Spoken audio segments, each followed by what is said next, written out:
Welcome back into the workshop. The update for today is I'm going inside. I am absolutely shattered after doing all these holes. Actually, the hardest part of these holes for the top for the miter station was doing the chamfers, and that was just the quick repetitive nature of doing all the holes.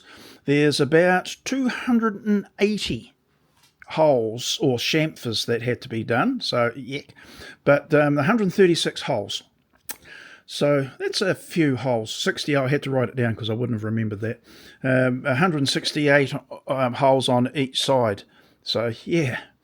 Now what I've done is I've gone and got my trusty, you can see more holes. I went and got the straight edge to test how straight or in line all the holes are. Not bad. Not perfect, but not bad. Much better than it was, so yippee for that, by a large degree. I had about 1.5 to 1.8 millimetres out, and now I'm down to 0.15 of a millimetre. Thereabouts. 1.5, it's depending how you have to look at it. Whatever this... Okay, so my methodology was, I put a pin in down this end, I put a pin in down there, one in the middle, and I tested for tolerance. It was about 0.3 of a mil, about that, and a little bit under, around about that. So half of that gives me the accuracy for each side. So yay. So instead of 1.5 to 1.8, I'm down by a margin of 10 times, like better tolerance. So that's a bit of a relief. It largely comes down to the inbuilt accuracies of the plate that I've used. And I used that. It took a long time because the way I did it, instead of making maximum use of the holes, I did half steps. You'd have to see it to understand. But instead of doing the full width of the plate, I only did half to allow me to use 4 registration pins in the holes and then just jump along and do a set of holes, drill them, etc., carry on. So now I have to register the plate into position. So that's a thing. Let me just get rid of this before I hit it and make one heck of a noise. I need to register the plate position, I'm going to use the plate to register the side of the plate to the edge of the blade on each side. Now I only have to do one registration to be fair, but the way I'd done the set out for these holes was I set the plate in position, butted it up against this side of the teeth of the saw. Keeping the pad in exactly the same position, I got the template and put it on this side and registered it onto this side of the blade. So these holes are symmetrical off the respective sides of the teeth of the blade. Necessary? No. Good idea? I think so. So, yeah. So I'm going to kind of like reverse that process. I'll put the plate on there, nudge the pad up to the point where the steel plate hits the teeth on the saw, clamp in position the pad, drill alignment pins wherever I am going to deem able to do. Great. And then once that's done, I can plunge cut the board in half. In one of the explanations, long-windowed some of them are, it's because we work through ideas and sometimes it needs fleshing out a bit. Now, I've just lost the flaming part. Oh, there we go. I was talking about being able to register one of these boards. Now, I've got a big aluminium right angle section, and I want to do this with it, because I'd contemplated getting the aluminium length and cutting it in half. It's quite long, about 1200 or so long, and cutting it in half. But I might just hold off from doing that for a wee while at least. What I'm contemplating doing, I'm just looking for something. What I am contemplating doing is having the long length like this. If it were to be longer still, I could come all the way down here, and because I've got a little bit of overhang on the top here, which I hadn't intended having, but because I have, I can extend this out. Let's just do that now. And clamp it. And if I can come all the way around to there, I can clamp it along this overhang anywhere I require that particular angle. Meaning there or here, etc. So I can run long lengths of timber, or I can support longer lengths of timber with this setup than had I just had a shorter piece. And then I have the problem of how do I clamp the shorter piece down into position? And that is a bit of a question. This board here, now we all know that is, well, you'll know if you've been following, that spacing is 100 millimeters. And it locks it into position. Yippee. Now I can't get the darn thing out. So let me get something threaded. It's a friction fit. It's not like a bench dog. This is something that you have to understand with some bench dogs. You get firm fit bench dogs and loose fit. Most are loose fit for a good reason. But I've got another. These are loose fit. These are machine standoffs, by the way, but they coincide with the normal bench dogs. These are the equivalent of the tight or very low tolerance bench dogs. So they are out there. However, if I want to do 45, I don't need to clamp it at 45. I got clever and I made the measurement not 100 to here, but 104 to, so 1414. So, and this was 2828. So,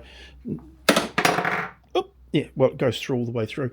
The ability there is that, and this was the first time I did it, so it's really, really good to note that the things that you've done some time ago still fit the new assembly, where I've made the holes. But that's at exactly 45 degrees. And I actually tested it, excuse my cough, I tested it by, strangely enough, doing some 45s and using the digital angle finder. And it was spot on, as it should be. But it's good to be able to just, at the drop of a hat, pop some of your, shop-built components in, and you get the result that you anticipate. Yippee. So, yeah, all well and good. Now, if I want to cut something, let's just say I want to cut something there. Well, that's a 45, isn't it? Where are you looking? Okay, right. You want to cut something there, that's 45. I've rounded this off so that the saw will miss it. Well, should miss it. Whoa, look at that. So it is effectively a zero tolerance there. So my cuts can be made safely because it's being supported right up to that point. Now, if I want to make, let's just say, a cut of this sort of dimension or angle, maybe 5 degrees, I can. Now that's getting a bit tricky there. So what I can do, and it was all part of the design, I can move my pin over, 25 millimeters in this case. And once I find it again, I can angle my pieces of timber across, pack it out if necessary or if required. But I've got the flexibility now by having these series of holes to put the pin for different, I'm going to say, purposes. So 45 or any angle required, like this, and I am going to probably wind up making a timber angle. So that'll be one piece, which will require me to move my board across a little bit to accommodate the pieces being cut. Now, not many people will require a cut of 5 degrees. Even I won't be using it very often, but this is capable. Now, I'm going to repeat myself from what I've said previously. 5 degrees, let's just say, here is actually 85 degrees if you want to look at it from a different perspective. Because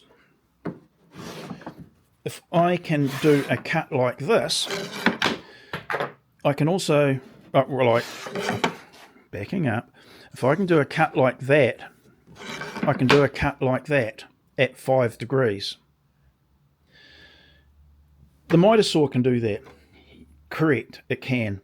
But I'm doing this on the top so that I can do all of these cuts with a static positioned saw. You don't need a big, capable compound miter saw. I've got one.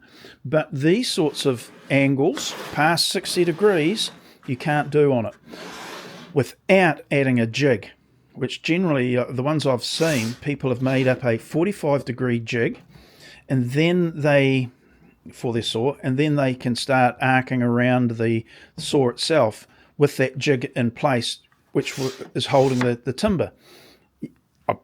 I know they do that because I made one exactly the same for this very purpose. But this, way better, that you can turn the, I don't know what I'm going to call this, adjustable arm, miter arm, miter arm around to whatever degree I want. I don't have to have a special jig, and then you have to do some mental gymnastics to calculate your angle. This one, I have the angle achieved by my angle finder, my digital angle finder. Clamp it off and I'm done. Change it, yeah. One thing I probably would do, and I think it's a jolly good idea, just thought of it right now, if I've got a repeat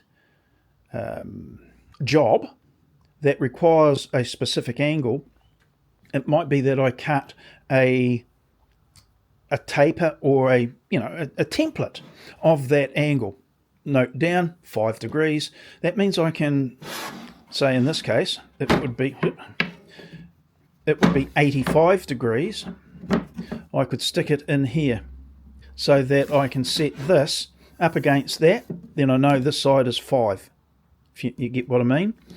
This side probably not so necessary, but if I wanted a 5 degree angle, I'd just have a taper that goes in there, slip it in, and hey, I'm done.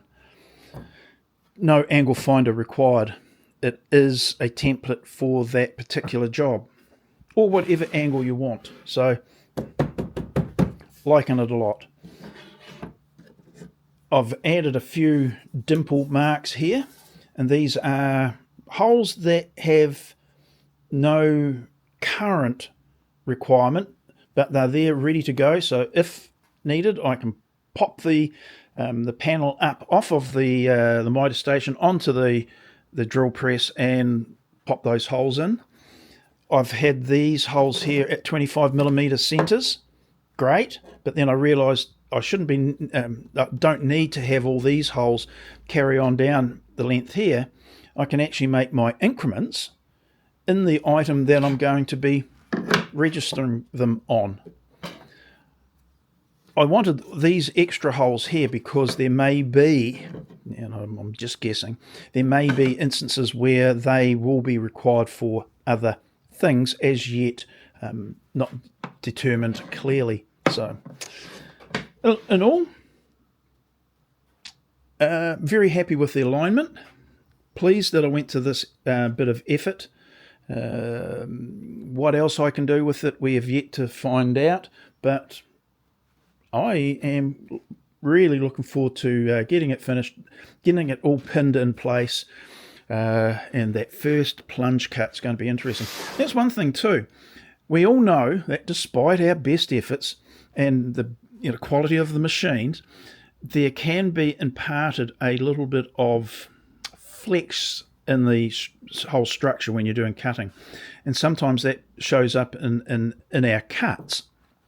Now, that's a bit annoying, but what I'd actually thought about with this one is that at some stage, should I want to re-establish the zero tolerance structure, edge there, you can actually trim a little bit more off of the edge here, dowel a little piece of, like a bit of timber on the edge of it, trim it all up, then plunge cut again, and you're back to a zero tolerance edge.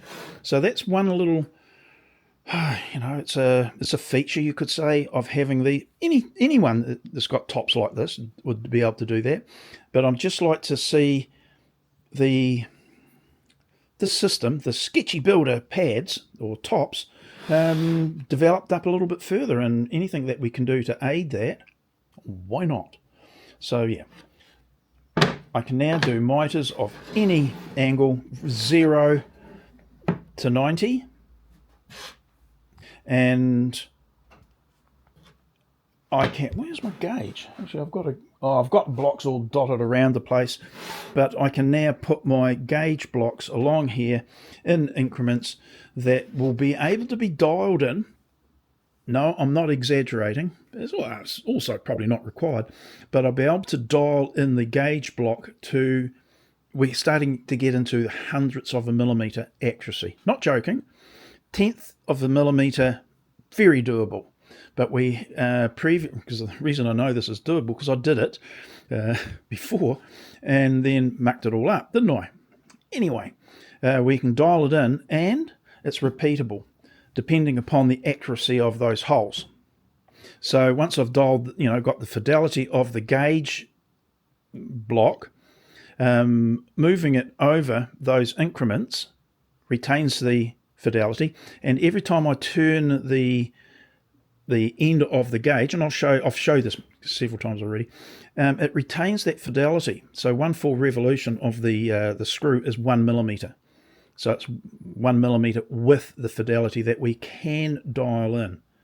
So we'll actually make a video of me doing that, and that could be of some benefit too. So watch for that in another update. Rightio, that's it. I've had enough today.